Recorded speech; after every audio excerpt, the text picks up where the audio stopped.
السلام علیکم ورحمۃ اللہ تعالی وبرکاتہ۔ نحمده ونصلي ونسلم على رسوله الكريم اما بعد فاعوذ بالله من الشیطان الرجیم بسم اللہ الرحمن الرحیم ان اللہ وملائکته يصلون على النبی یا ایہا الذین آمنوا صلوا علیہ وسلموا تسلیما اللہم صل علی سیدنا ومولانا محمد معدن الجود والکرم وآلہ الکرام وابنہ الکریم وبارک وسلم صلاۃ وسلاما علیک یا رسول اللہ صلی اللہ تعالی علیہ وسلم۔ عزیزان ملت اسلامیہ، سورہ بقرہ آیت نمبر 83 یعنی 83 کی تفسیر جاری ہے۔ اس آیت کریمہ میں بنی اسرائیل سے چند عہد لیے گئے، ان کا بیان ہے۔ سب سے پہلے عہد تو یہ تھا کہ وہ اللہ کے سوا کسی کی عبادت نہ کریں، ماں باپ کے ساتھ اچھا سلوک کریں، رشتہ داروں کے ساتھ، یتیموں کے ساتھ اور مسکینوں کے ساتھ اچھا برتاؤ کریں، اور بھلی بات بولیں، اچھی بات بولیں، نماز قائم کریں، زکوٰۃ ادا کریں۔ ان چیزوں کا حکم بنی اسرائیل کو دیا گیا تھا۔ اس میں سے والدین کے ساتھ اچھا سلوک کرنے کے بارے میں اس سے پہلے والے درس میں تفصیل شامل کی گئی۔ اب یہاں پہ رشتہ داروں کے ساتھ اچھا سلوک کرنے کا بیان آیت کریمہ کی جو آگے کی تفسیر ہے اس میں انشاءاللہ ہم سماعت کریں گے۔ آگے جو الفاظ ہیں آیت کریمہ کے اس میں یہ ہے وَذِي الْقُرْبَى وَالْيَتَامَى وَالْمَسَاكِينَ، اور رشتہ داروں سے اچھا سلوک کرو، یتیموں سے اور مسکینوں سے اچھا سلوک کرو۔ یہاں پہ فرماتے ہیں اس آیت کریمہ کے تعلق سے، آیت کریمہ کے اس حصے کے بارے میں، کہ حقوق العباد میں سب سے مقدم ماں باپ کا حق ہے، اسی لیے ماں باپ کو پہلے رکھا، پھر دوسرے رشتہ داروں کا اور پھر غیروں کا۔ سب سے پہلے تو حقوق العباد کو سمجھیں، یہ لفظ کیا ہے؟ حقوق یہ حق کی جمع ہے، اور عباد یہ عبد کی جمع ہے، عبد مانے بندہ، تو حقوق العباد کا مطلب ہوا بندوں کے حقوق۔ تو بندوں کے حقوق میں سب سے پہلا حق ماں باپ کا ہے، پھر رشتہ داروں کا، اور رشتہ داروں میں بھی جو جتنا زیادہ قریبی ہوگا اس کا اتنا زیادہ حق ہوگا، اور جتنا زیادہ دور کا رشتہ دار ہوگا اس کا حق اتنا ہی کم ہوگا قریبی رشتہ داروں کے مقابلے میں۔ اور رشتہ داروں کے بعد غیروں کا اور اجنبیوں کا حق آتا ہے۔ فرماتے ہیں غیروں میں بے کس یتیم سب سے مقدم ہے، پھر دوسرے مساکین، یعنی رشتہ داروں کے بعد اگر ہمیں کسی کے ساتھ اچھا سلوک کرنے کا حکم دیا گیا تو غیروں کے ساتھ حکم دیا گیا، اور ان میں سب سے پہلے یتیم آتا ہے۔ اور وہ بھی کون سا یتیم؟ بے کس یتیم، جس کا کوئی یار و مددگار نہ ہو، جس کی کوئی مدد کرنے والا نہ ہو، ایسے یتیم کی مدد کرنی چاہیے اور اس کے ساتھ اچھا سلوک کرنا چاہیے۔ یتیم کا مطلب یہ ہوتا ہے کہ وہ نابالغ بچہ جس کے باپ کا انتقال ہو گیا ہو، نابالغ، وہی اگر بالغ ہو جائے تو پھر وہ یتیم نہیں رہ جاتا۔ شرعی اصطلاح کے اعتبار سے یتیم ہم اس کو کہیں گے۔ ہاں، عرف میں اس کو بھی یتیم کہہ دیتے ہیں جو بالغ ہو گیا ہو، جس کا باپ نہ ہو، عرف میں اس کو بھی یتیم کہتے ہیں، لیکن شریعت کی اصطلاح میں یتیم اس نابالغ بچے کو کہا جائے گا جس کے باپ کا انتقال ہو گیا ہو۔ تو جب تک وہ نابالغ ہے اس کو مدد کی ضرورت ہوتی ہے، وہ خود ہی بالغ ہو گیا تو خود وہ کما کر اور محنت کر کے اپنا گزر بسر چلا سکتا ہے، اس لیے بالغ ہونے کے بعد وہ یتیم والے احکام اس کے لیے نہیں رہ جاتے ہیں۔ تو یتیم کے بعد جو دوسرے نمبر پر حق آتا ہے وہ ہے دوسرے مسکینوں کا، غریبوں کا، حاجت مندوں کا، ضرورت مندوں کا، ان سب کا خیال رکھنا چاہیے۔ اس آیت کریمہ میں والدین اور دیگر لوگوں کے حقوق بیان کرنے سے یہ بھی معلوم ہوا کہ دین اسلام میں حقوق العباد کی بہت زیادہ اہمیت ہے، بندوں کے حقوق کی بہت زیادہ اہمیت ہے، بلکہ احادیث میں یہاں تک آیا ہے کہ حقوق اللہ پورا کرنے کے باوجود بہت سے لوگ حقوق العباد میں کمی کی وجہ سے جہنم کے مستحق ہو جائیں گے۔ حقوق اللہ مطلب جیسے نماز، روزہ، حج، زکوٰۃ وغیرہ، اللہ کی طرف سے جو فرائض ہم پر اور واجبات اور جو ذمہ داریاں ہم پر نافذ کی گئی، لاگو کی گئی، تو یہ ہوئے حقوق اللہ۔ حقوق اللہ کی اگر کوئی پابندی کرتا تھا، نمازیں پڑھتا تھا اور سارے روزے وغیرہ ساری چیزوں کی پابندی کرتا تھا، لیکن حقوق العباد میں کمی کرتا تھا تو جہنم کا مستحق ہوگا، اور حقوق العباد میں کمی کی وجہ سے وہ جہنم میں جائے گا۔ جیسا کہ صحیح مسلم کی حدیث ہے، حضرت ابو ہریرہ رضی اللہ تعالی عنہ سے روایت ہے حضور اقدس صلی اللہ علیہ وسلم نے ارشاد فرمایا، کیا تم جانتے ہو کہ مفلس کون ہے، تنگ دست کون ہے، غریب کون ہے؟ تو صحابہ کرام رضی اللہ تعالی عنہم نے عرض کیا کہ ہم میں مفلس وہ ہے جس کے پاس درہم اور ساز و سامان نہ ہو، یعنی روپیہ پیسہ نہ ہو اور ضرورت کا ساز و سامان بھی نہ ہو، وہ ہم میں مفلس ہے۔ صحابہ کرام نے یہ جواب دیا۔ تو اس پر حضور پاک صلی اللہ علیہ وسلم نے ارشاد فرمایا، میری امت میں مفلس وہ ہے جو قیامت کے دن نماز، روزہ اور زکوٰۃ وغیرہ نیک اعمال لے کر آئے اور اس کا حال یہ ہو کہ اس نے دنیا میں کسی کو گالی دی تھی، کسی پر تہمت لگائی تھی، کسی کا مال کھایا تھا، کسی کا خون بہایا تھا اور کسی کو مارا تھا، تو ان میں سے ہر ایک کو اس کی نیکیاں دے دی جائیں گی، اور ان کے حقوق پورے ہونے سے پہلے اگر اس کی نیکیاں اس کے پاس سے ختم ہو گئی تو ان کے گناہ اس پر ڈال دیے جائیں گے اور پھر اسے جہنم میں ڈال دیا جائے گا۔ یعنی مثال کے طور پر کسی کی غیبت کی ہوگی تو قیامت کے دن جس کی غیبت کی ہے اس کی نیکیاں لے کر، غیبت کرنے والے کی نیکیاں لے کر جس کی غیبت کی ہے اس کے نامہ اعمال میں ڈال دی جائے گی، اور اگر اس کے پاس نیکیاں نہیں ہوگی تو اس کے گناہ لے کر غیبت کرنے والے کے نامہ اعمال میں ڈال دیے جائیں گے۔ تو ویسے ہی ہمارے پاس نیکیوں کی کمی ہے، گناہوں کا انبار لگا ہوا ہے اور ہمیں نیکیوں کی بہت زیادہ ضرورت ہے۔ اس کے باوجود اگر ہم اس طرح کے کوئی کام کرتے ہیں، حقوق العباد میں گرفتار ہو جاتے ہیں، تو جو کچھ بچی کچی نیکیاں ہیں وہ بھی اس طرح چلی جائے گی۔ جس بندے کے حق میں ہم گرفتار ہوں گے ہماری نیکیاں لے کر وہ اس بندے کو دے دی جائے گی۔ اللہ تبارک و تعالی ہمیں یہ حقوق العباد میں ہمیں احتیاط کرنے کی توفیق عطا فرمائے اور ان میں کسی بھی طرح سے ہم سے کمی نہ ہونے پائے، اس طرح کی توفیق ہمیں اللہ تبارک و تعالی عطا فرمائے۔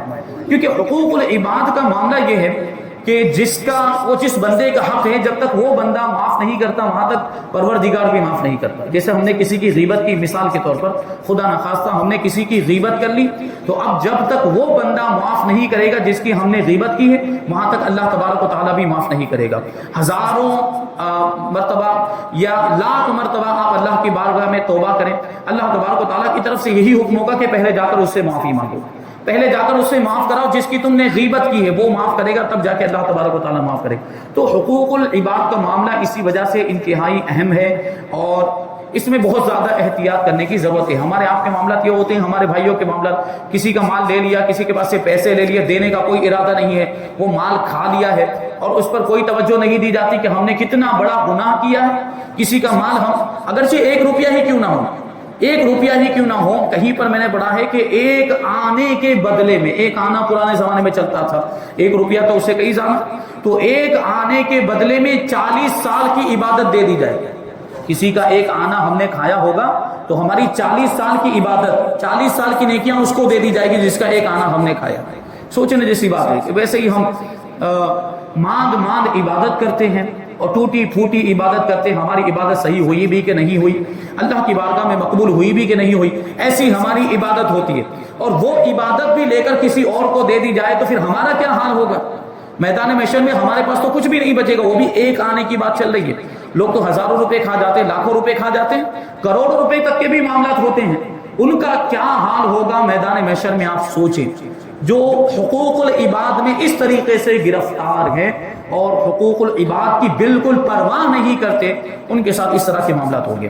تو اسی طریقے سے دوسرے جو حقوق العباد ہیں، غیبت وغیرہ، حسد، جلن، یہ بھی ہمارے معاشرے میں بہت زیادہ پائے جاتے ہیں۔ پہلے ہم سنتے تھے کہ غیبت کے معاملات صرف عورتوں میں پائے جاتے ہیں، جہاں 4 عورتیں جمع ہو جائیں تو غیبت شروع ہو جاتی ہے، لیکن اب یہ چیز مردوں میں آ گئی۔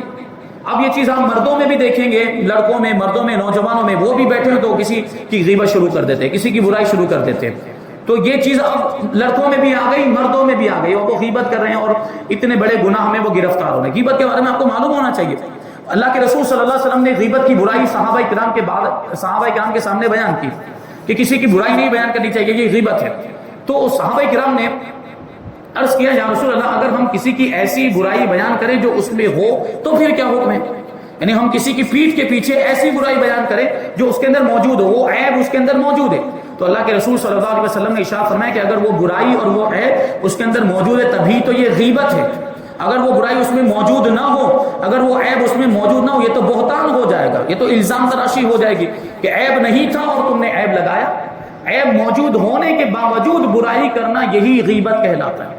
ہاں بس کچھ جگہ ایسی، کچھ مقامات ایسے ہیں جہاں پر کسی کا عیب ظاہر کرنے کی اجازت ہے، جیسے کوئی شخص گمراہ ہے، بد مذہب ہے، جو لوگوں کو گمراہ کرتا ہے، تو اس کی یہ بات لوگوں کے سامنے ظاہر کرنا ضروری ہے تاکہ لوگ اس سے بچیں۔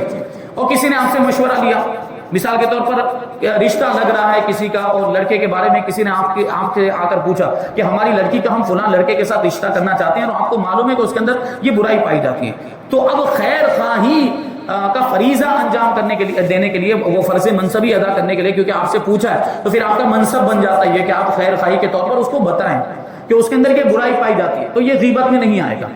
اسی طریقے سے اصلاح کی نیت سے آپ نے کسی کی برائی ظاہر کر، جیسے کوئی لڑکا ہے، کوئی نوجوان ہے، وہ کوئی غلط کام کر رہا تھا، آپ نے اس کے باپ کو جا کر اس کی یہ بری عادت بتائی کہ آپ کا لڑکا تو سگریٹ پی رہا تھا، اور اس میں مقصد یہ ہونا چاہیے کہ اس کی اصلاح ہو، یعنی آپ نے باپ کو اس لیے بتایا ہے کہ باپ اس پر ایکشن لے گا اور وہ اس کو بولے گا اور اس کی اصلاح کرے گا، تو اصلاح کی نیت سے آپ نے یہ کیا تو یہ غیبت میں شمار نہیں ہوگا۔ بہرحال غیبت کی تو بڑی تفصیل ہے، تو حقوق العباد کی یہاں پر بات چل رہی ہے، اور حقوق العباد کا باب بہت ہی وسیع ہے، اس میں بہت ساری چیزیں آتی ہیں، بہرحال اس میں بہت زیادہ احتیاط کرنے کی ضرورت ہے۔ آگے آیت کریمہ کے اندر ہے کہ وَقُولُوا لِلنَّاسِ حُسْنًا، اور لوگوں سے اچھی بات کہو۔ اچھی بات سے مراد نیکی کی دعوت دینا، بھلائی کی طرف لوگوں کو بلانا اور برائیوں سے روکنا ہے۔ نیکی کی دعوت میں اس کے تمام طریقے داخل ہیں، جیسے بیان کرنا، درس دینا، واعظ و نصیحت کرنا وغیرہ، یہ سب نیکی کی بات میں، بھلائی کی بات میں آتا ہے۔ نیز اچھی بات کہنے میں اللہ تبارک و تعالیٰ کی عظمت، حضور پر نور صلی اللہ علیہ وسلم کی شان، اولیاء کرام رحمۃ اللہ تعالی علیہم کے مقام و مرتبے کا بیان اور نیکیوں اور برائیوں کے بارے میں سمجھانا، یہ سب اس میں شامل ہے۔ آپ اللہ کی بڑائی بیان کریں، اللہ کی عظمت بیان کریں، یہ بھی نیکی کی بات میں آئے گا۔ حضور پاک صلی اللہ علیہ وسلم کی شان بیان کریں، حضور کی خوبیاں بیان کریں، تو یہ بھی نیکی کی بات اور یہ بھی اچھائی کی بات ہے۔ اولیاء کرام کے واقعات، اولیاء کرام کی زندگی کے حالات اور اولیاء کرام کا مقام و مرتبہ بیان کریں، یہ بھی نیکی کی بات میں آئے گا۔ اسی طریقے سے وہی نیکیوں اور برائیوں کے بارے میں لوگوں کو سمجھانا کہ نیکیاں کرنا چاہیے، اور نیکیوں کی اچھائی، فضیلتیں وغیرہ بتانا، اور برائیوں سے روکنا اور اس کے اندر کیا وبال ہے اور کیا عذاب ہے وہ سب بتانا، یہ سب نیکیوں میں شامل ہے۔ اور آگے یہ فرمایا کہ الا قلیلا منکم، یعنی آیت کریمہ کا یہ حصہ ہے، ثم تولیتم الا قلیلا منکم وانتم معرضون۔ بنی اسرائیل سے یہ سب وعدے لیے گئے تھے کہ ایسا ایسا کرنا، تو ان لوگوں نے کیا کیا؟ ان کے بارے میں کہتے ہیں پھر تم میں سے چند آدمیوں کے علاوہ سب پھر گئے، یعنی اس پر عمل نہیں کیا، صرف چند آدمیوں نے عمل کیا، باقی لوگوں نے یہ جو احکام نافذ ہوئے تھے ان احکام پر عمل نہیں کیا، اور تم ویسے ہی اللہ کے احکام سے منہ موڑنے والے ہو۔ یہ بنی اسرائیل کو خطاب کیا جا رہا ہے، کہتے ہیں بنی اسرائیل کی اکثریت اللہ تبارک و تعالیٰ سے عہد و پیمان کرنے کے بعد اپنے عہد سے پھر گئی اور گناہوں کے راستے پر چل پڑی۔ البتہ کچھ لوگ صحیح راستے پر ثابت قدم رہے، اور اسی گروہ والے ہمارے حضور صلی اللہ علیہ وسلم کا زمانہ پا کر ایمان لائے۔ یہی وہ گروہ تھا جو ثابت قدم رہے، اور حضور پاک صلی اللہ علیہ وسلم کا جب زمانہ آیا اور حضور کو دیکھا، حضور کے اندر وہ ساری علامتیں پائیں جو توریت کے اندر ایک نبی آخر الزمان خاتم النبیین کی خوبیاں بیان کی گئی تھی، تو یہ وہ خوبیاں حضور میں پا کر حضور کو انہوں نے مانا اور حضور پاک صلی اللہ علیہ وسلم پر ایمان لے آئے۔ اس آیت کریمہ میں بنی اسرائیل کی جو حالت بیان کی گئی، افسوس کہ فی زمانہ مسلمانوں کی یہ حالت بھی اس سے کچھ مختلف نہیں۔ بنی اسرائیل کو کیا ہوا؟ حکم دیا تھا، بنی اسرائیل کو یہ حکم ہوا تھا کہ وہ شرک نہیں کریں گے، وہ اللہ کی عبادت کریں گے، اور پھر کیا کہ زکوٰۃ ادا کریں گے، نماز قائم کریں گے، لوگوں کے ساتھ اچھا سلوک کریں گے، ماں باپ کے ساتھ اچھا سلوک کریں گے، غریبوں کی مدد کریں گے، یتیموں کی، یہ سب حکم، تو یہ سب احکام تو ہماری شریعت میں بھی ہے کہ نہیں ہے؟ نماز قائم کرنے کا حکم تو ہماری شریعت میں بھی ہے، زکوٰۃ ادا کرنے کا صاحب نصاب جو زکوٰۃ ادا کرنا جس پر واجب ہو گیا ہے اس پر زکوٰۃ ادا کرنا واجب ہے، یہ تو ہماری شریعت میں بھی ہے۔ لوگوں کے ساتھ، ماں باپ کے ساتھ اچھا سلوک کرنا اور اللہ کی عبادت کرنا، اس کے علاوہ کسی کی عبادت نہ کرنا، شرک نہ کرنا، یہ احکام تو ہماری شریعت میں بھی ہے۔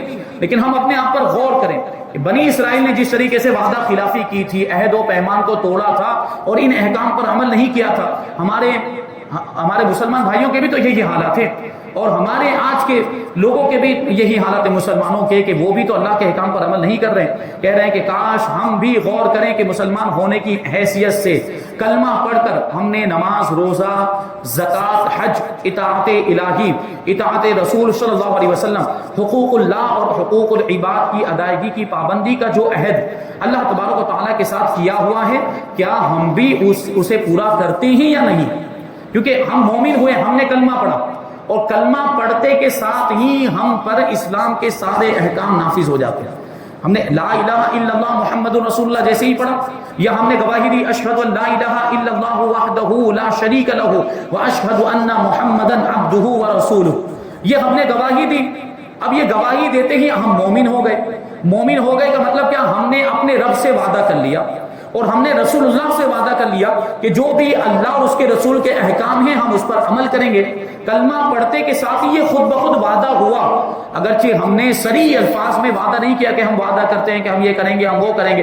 ہم نے صریح الفاظ میں، صاف الفاظ میں یہ وعدہ نہیں کیا، لیکن کلمہ پڑھتے کے ساتھ ہی وہ خود بخود وعدہ ہو جاتا ہے. یعنی کلمہ پڑھنے کا مطلب ہی یہ ہوتا ہے کہ ہم اللہ کی بات مانیں گے، ہم رسول اللہ کی بات مانیں گے. تو اب ہم غور کریں کہ ہم مسلمان تو ہو گئے، ہم کلمہ تو پڑھتے ہیں، لیکن کیا ہم اللہ کے احکام پر عمل کر رہے ہیں؟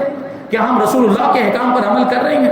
کیا اللہ اور اس کے رسول نے جو ہمیں کرنے کا حکم دیا وہ ہم کر رہے ہیں؟ کیا اللہ اور اس کے رسول نے جو چیزیں ہمیں، جن چیزوں سے رکنے کا حکم دیا، کیا ہم ان چیزوں سے رک رہے ہیں؟ اس پر غور کرنے کی ضرورت ہے. تو کہیں ہمارا طریقہ وہی طریقہ تو نہیں جو یہودیوں کا طریقہ ہے، جو بنی اسرائیل کرتے تھے، اور بنی اسرائیل یہی کرنے کی وجہ سے ہلاک و برباد ہو گئے. اللہ کی نافرمانی کرنے کی وجہ سے اور اللہ سے کیے ہوئے عہد و پیمان کو توڑنے کی وجہ سے ان پر عذاب آیا، وہ ہلاک و برباد ہو گئے. تو اگر ہم بھی ہلاک و برباد ہو جائیں اور ہم بھی ہم پر بھی اگر خدا نخواستہ کوئی عذاب آ جائے تو یہ بھی کوئی ناممکن بات نہیں ہوگی اور یہ کوئی بعید بات نہیں ہوگی. اس میں ہمارے اعمال ہی کا دخل ہوگا. اگر ہم پر کوئی عذاب آتا ہے، کوئی مصیبت آتی ہے تو ہمارے گناہوں کی وجہ سے آتی ہے اور ہماری بدعمالیوں کی وجہ سے آتی ہے. تو ہمیں اس پر غور کرنا چاہیے کہ ہم کس کے طریقے پر چل رہے ہیں.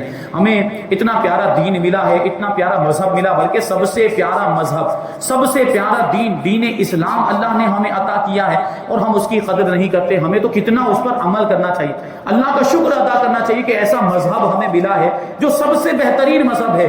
یہ سوچ کر ہمیں اس پر عمل کرنا چاہیے، اور یہ تصور ہمیں ذہن میں لانا چاہیے کہ اللہ تبارک و تعالیٰ نے اسلام ہمیں دیا ہے. لاؤ سارے احکام پر عمل کریں، لاؤ اللہ کو راضی کرنے کی کوشش کریں، آؤ رسول اللہ کو راضی کرنے کی کوشش کریں کہ اس نے رسول اللہ کے ذریعے سے اللہ تبارک و تعالیٰ نے ہمیں ایسا پیارا دین اور مذہب عطا فرمایا. تو ہمیں اس پر عمل کرنا چاہیے. یہ چیز میں پہلے بھی عرض کر چکا ہوں کہ ہمیں تو چونکہ بچپن سے یہ اسلام مل گیا، ہم بچپن سے مسلمان ہیں، ہمارے ماں باپ مسلمان تھے تو ہم بھی مسلمان.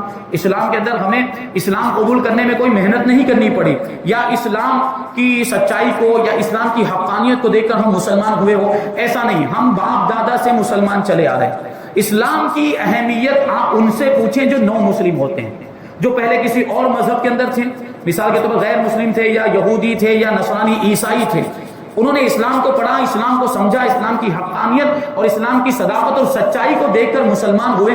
ان کی نگاہوں میں اسلام کی اہمیت آپ ان سے پوچھیں کہ اسلام کیا ہے، اسلام کیسا مذہب ہے، اور وہ اسلام پر کیسے عمل کرتے ہیں. کیوں؟ کیونکہ انہوں نے اسلام کو جان کر، اسلام کو پہچان کر، اس کی صداقت اور حقانیت کو دیکھ کر کلمہ پڑھا ہے، مسلمان ہوئے ہیں. تو پھر اس اعتبار سے وہ اسلام کی پابندی بھی کرتے ہیں. لیکن ہمیں تو کوئی اس کے لیے قیمت نہیں چکانی پڑی، ہمیں تو اس کے لیے کوئی محنت و مشقت نہیں کرنی پڑی، ہمیں تو فری میں، مفت میں اسلام مل گیا ہے. تو یہ تو اور زیادہ شکر ادا کرنا چاہیے کہ ہمارے باپ دادا بھی مسلمان تھے تو ہم بچپن سے مسلمان ہیں. اللہ تبارک و تعالیٰ نے ہمیں یہ توفیق عطا فرمائی کہ مسلمان گھرانے میں ہم کو پیدا کیا، سنی گھرانے میں ہم کو پیدا کیا. یہ اللہ تبارک و تعالیٰ کا بہت بڑا احسان ہے. خدا نہ خاصہ کسی کافر کے یہاں پیدا ہوئے تھے تو کیا حال ہوتا ہمارا، جہنم کے حقدار ہو جاتے. یہ اللہ کا فضل و احسان، بلکہ سب سے بڑا فضل کہیے کہ ایمان کی دولت ہمیں عطا فرمائی اور ہمیں مسلمان بنایا، سنی گھرانے میں پیدا کیا. تو اس کا شکریہ ادا کرنا چاہیے کہ نہیں کرنا چاہیے؟ تو شکریہ ادا کرنے کا سب سے بہترین ذریعہ یہ ہے کہ اللہ کی فرما برداری کی جائے، اللہ کی اطاعت کی جائے اور رسول اللہ صلی اللہ علیہ وسلم کی اطاعت کی جائے، اللہ اور اس کے رسول کو راضی کرنے کی کوشش کی جائے. یہ شکریہ ادا کرنے کا سب سے بہترین ذریعہ ہے.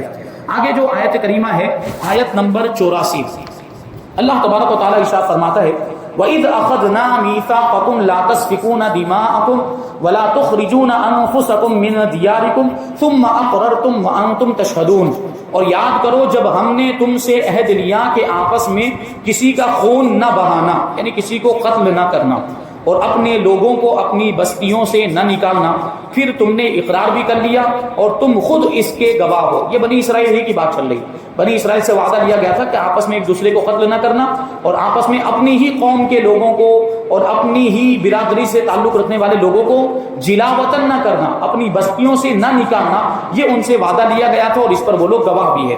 فرماتے ہیں یعنی اے یہودیوں، وہ وقت یاد کرو جب ہم نے تمہارے آبا و اجداد سے، تمہارے باپ داداؤں سے توریت میں یہ عہد لیا کہ تم آپس میں کسی کا خون نہ بہانا اور اپنے لوگوں کو اپنی بستیوں سے نہ نکالنا، پھر انہوں نے اس عہد کا اقرار کر لیا اور تم خود بھی اپنے آبا و اجداد کے اس اقرار کے گواہ ہو۔ یعنی یہ ان یہودیوں سے خطاب کیا جا رہا ہے جو حضور کے زمانے میں موجود تھے، ان کو خطاب کر کے، ان کو مخاطب کر کے کہا جا رہا ہے کہ اس عہد کو یاد کرو جو تمہارے باپ دادا سے لیا گیا تھا، اور تمہارے باپ دادا نے کیا عہد لیا، تم اس کے گواہ ہو۔ کا مطلب کیا ہے کہ نسلاً بعد نسل وہ عہد کا تذکرہ تم سنتے آ رہے ہو کہ بنی اسرائیل یعنی تمہارے باپ دادا سے وہ عہد لیا گیا، تم کو معلوم ہے کہ وہ اس طرح کا عہد تھا، تم خود اس کے گواہ ہو۔ تو اصل میں یہ عہد لیا گیا تھا بنی اسرائیل، یہودیوں کے باپ دادا بنی اسرائیل جو حضرت موسیٰ علیہ السلام کے زمانے میں موجود تھے، ان سے لیا گیا تھا، اور خطاب یہاں پہ حضور پاک صلی اللہ علیہ وسلم کے زمانے کے یہودیوں سے کیا جا رہا ہے۔ اس کی وجہ کیا ہے کہ یہ جو عہد دیا کہ ایک دوسرے کو قتل نہ کرنا اور اپنی بستیوں سے نہ نکالنا، یہ عہد یاد کیوں دلایا جا رہا ہے؟ کیوں؟ کیونکہ ان لوگوں نے، یہ جو یہودی جو حضور کے زمانے میں تھے، ان لوگوں نے اس عہد کو توڑا تھا، آپس میں ایک دوسرے کو قتل کرنے لگ گئے تھے، آپس میں ایک دوسرے کو بستیوں سے نکالنے لگ گئے تھے، یہ سب ہوا۔ اور کیا کرتے تھے پھر یہ لوگ؟ فدیہ دے کر، اگر ان میں سے کوئی قید ہو جاتا تو اس کو فدیہ دے کر چھڑاتے تھے، روپیہ دے کر، مال دے کر اس کو چھڑاتے تھے۔ اس کی ایک تفسیر ہے کہ کیا ہوتا تھا اور کس طریقے سے یہ اپنے ہی لوگوں کو قتل کرتے تھے۔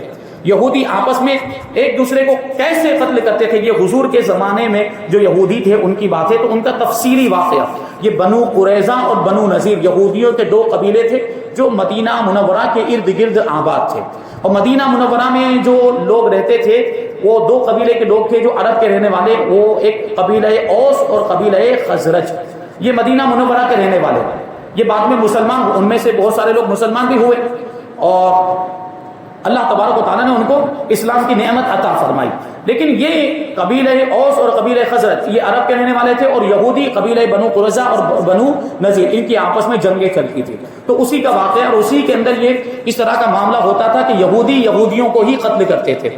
تو انشاءاللہ وہ پوری تفصیل ہم آئندہ درس میں شامل کریں گے۔ آنے والی آیت کریمہ آیت نمبر 85 یعنی 85، آیت نمبر 85 میں انشاءاللہ ہم اس کی تفسیر کو شامل کریں گے۔ اللہ تبارک و تعالیٰ کی بارگاہ میں دعا ہے کہ جو کچھ بھی بیان ہوا اس پر ہم سب کو عمل کرنے کی توفیق عطا فرمائے، اور نور قرآن سے ہم سب کے دلوں کو روشن اور منور فرمائے۔ وما علینا الا البلاغ۔ السلام علیکم۔